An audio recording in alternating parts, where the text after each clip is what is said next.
श्री कृष्ण से पहले राधा नाम क्यों? आज हम इस रहस्य का उद्घाटन करते हैं। यदि ये वीडियो आपको पसंद आए तो सब्सक्राइब करें और दोस्तों से भी शेयर करें। जिस प्रकार श्री राम के भक्त शिरोमणि हनुमान थे और हनुमान ने सीता का पता लगाया, लक्ष्मण के प्राण संजीवनी बूटी लाकर बचाए, वैसे ही एक पौराणिक कथा के अनुसार राधा ने श्री कृष्ण के प्राण बचाए थे। श्री कृष्ण को धार्मिक मान्यता अनुसार वैसे तो भगवान का अवतार कहा गया है, परंतु लौकिक लीला करते समय चूंकि वो मानव शरीर के रूप में थे और कंस के राक्षसों का वध करके भूभार उतार रहे थे, श्री राम ने भी भूभार उतारा था और विष्णु रूप श्री कृष्ण ने भी राक्षसों से भूमिहीन किया था। श्री कृष्ण को मानने के लिए उस समय मथुरा के राजा कंस के राक्षस समय समय पर आते रहते थे और श्री कृष्ण उनका वध करते रहते थे। श्री कृष्ण उनका वध हाथ से ही करते थे या कुश्ती लड़कर करते थे, क्योंकि कृष्ण ने 16 वर्ष तक माखन मिश्री खाया था, अन्न भी ग्रहण नहीं किया था। इसीलिए बलराम और कृष्ण बड़े बलिष्ठ थे। परंतु जब राक्षसों पर दाब पड़ती थी तो वो अपना रूप बदल लेते थे, अपना वेश बदल लेते थे। मृत्यु से बचने के लिए कुछ भी कर सकते थे, अंतर्ध्यान भी हो जाते थे। एक बार ऐसा ही हुआ, एक राक्षस का वध करते समय वो राक्षस बहुत चालाक था। वो कृष्ण को अपने पीछे दौड़ाते दौड़ाते काफी दूर ले गया। कृष्ण उसका पीछा करते रहे और मारते रहे। कुछ समय बाद राक्षस ने देखा कि जंगल में एक ऋषि तपस्या कर रहे थे, तो राक्षस ऋषि की ओट में छिप गया और ऋषि की ओट में छिपने के बाद वहां से अंतर्ध्यान हो गया। पता नहीं वो किधर चला गया, लेकिन कृष्ण ने समझा कि राक्षस ने अब ऋषि का रूप बना लिया है। इसीलिए राक्षस के धोखे में श्री कृष्ण ने ऋषि को राक्षस समझकर उसका वध कर दिया। परंतु ऋषि तो वास्तव में ही ऋषि था। उस ऋषि ने प्राण छोड़ने से पहले श्री कृष्ण को श्राप दे दिया कि हे मानव, तुम अवतार हो या कृष्ण हो या जो भी कोई हो, तुमने बहुत बड़ा पाप किया है। मेरी तपस्या में विघ्न तो डाला ही, मेरे निर्दोष के प्राण भी लिए।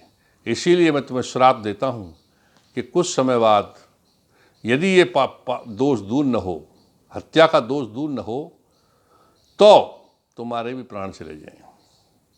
ऋषि ने इसलिए गुंजाइश छोड़ दी थी कि पातक दोष के लिए बोल गए थे, लेकिन कृष्ण की समझ में वो कुछ नहीं आया और श्री कृष्ण वहाँ से वापस आ गए। वापस आने के कुछ दिन बाद ही वो बीमार पड़ गए और उनकी हालत खराब होती गई। नंद बाबा ने नामी ग्रामी चिकित्सक, वैद्य, हकीम सभी बुलाए और दवाएं दी गईं, परंतु लाभ नहीं हुआ।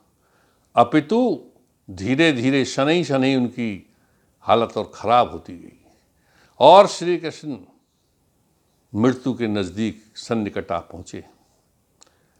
मरणासन्न अवस्था में जब हो गए तो संयोग से नारद मुनि वहाँ आए नंद बाबा के दरबार में। नंद बाबा ने सत्कार किया और सत्कार करने के बाद श्री कृष्ण से मिलवाया।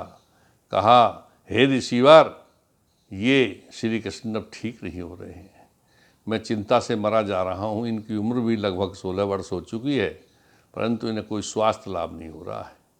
तो ऋषि नारद बोले, नंद बाबा, होगा भी नहीं, वैद्य चिकित्सक से इन्हें लाभ नहीं होगा। इनके हाथ से धोखे से एक ऋषि की हत्या हो गई है, मैं जानता हूँ। उस ऋषि ने श्राप दिया है, यदि इनके ऋषि के मृत्यु का यानी प्राण वध का पाप का प्रायश्चित यानी कि दोष निवारण कर दिया गया तो ये बच सकते हैं। और पाप का प्रायश्चित यानी दोष निवारण के लिए, पातक दूर करने के लिए, उसका उतार करने के लिए किसी भी व्यक्ति को इनके बदले में इनके चक्कर लगा करके नरक जाना होगा और उसे सशरीर कुछ अवधि नरक में ही बितानी होगी। नंद बाबा ने तुरंत दरबार लगाया और सभी को बुलवाया। सभी मंत्रीगण, प्रियजनगण और श्री कृष्ण के सखागण हलधर, तोष, श्रीदामा, मनसुखा आदि सभी आए, लेकिन सभी नीचे को दृष्टि डालकर बैठ गए।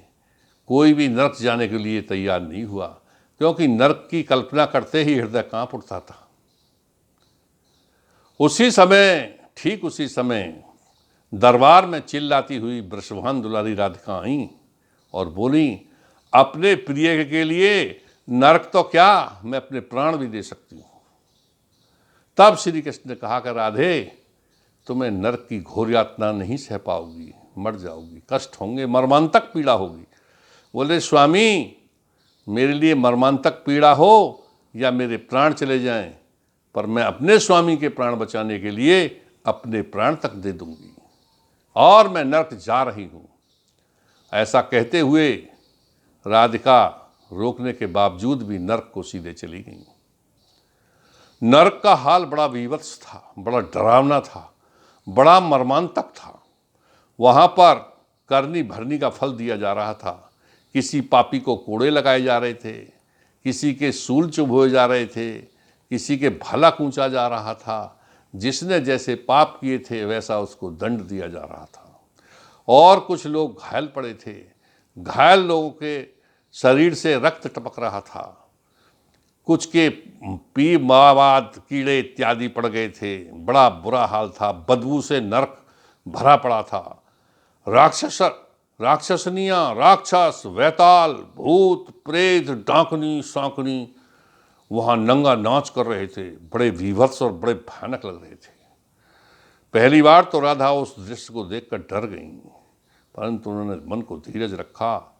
चूँकि राधा माँ चामुंडा की भी उपासक थी, उन्हें मनी मन माँ चामुंडा को याद किया कि हे माता, मेरे प्राण प्रिय के प्राण बचाओ, चाहे मेरे प्राण चले जाएं, और मेरी रक्षा कर सको तो करो, क्योंकि कुछ अवधि अगर मैं यहाँ रह गई तो मेरे प्राण प्रिय भगवान कृष्ण बच जाएंगे। तो चामुंडा माँ ने अपना विकराल रूप धारण कर लिया। सिंह पर सवार होकर, तलवार लेकर, हाथ में शूल, त्रिशूल, भाला, कृपाण, तलवार लेकर के राक्षसों को और राधा को, बुरी नजर से देखने वालों को मारने काटने लगी। और उधर राधा जो माला लाई थी, वो चामुंडा का जाप करते करते भगवान कृष्ण का जाप करने लगी और भगवान से प्रार्थना करने लगी। और ऋषि की आत्मा से भी वो प्रार्थना करने लगी कि हे ऋषिवर, मेरे स्वामी को क्षमा कर दो। हे ऋषि की आत्मा, तुम ऋषि को, मेरे कृष्ण को क्षमा कर दो, मैं उनका दोष निवारण करने आई हूँ। इस प्रकार से पूजा तपस्या करते समय उन्हें काफ़ी समय व्यतीत हो गया। उधर एक दिन राधा को स्वप्न आया कि राधा, तुम्हारे स्वामी लगभग ठीक हो चुके हैं, यानी कि कृष्ण स्वस्थ हो गए हैं, तुम चली जाओ। तो राधा नरक से चली आईं और जाते ही कृष्ण के पैर छुए कि स्वामी, क्या आप ठीक हैं? तो कृष्ण बोला कि हाँ राधा, मैं ठीक हूँ। तो अवधि पूर्ण बिताए कर राधा आई कान्हा पास, और स्वस्थ मिले प्रभु प्राण प्रिय, जुड़ी सांस में सांस। राधा की सांस में सांस जुड़ गई और भवितव्यता होती प्रबल, विचित्र विधि न विधान है। भवितव्यता होती प्रबल, विधि न विचित्र विधान है।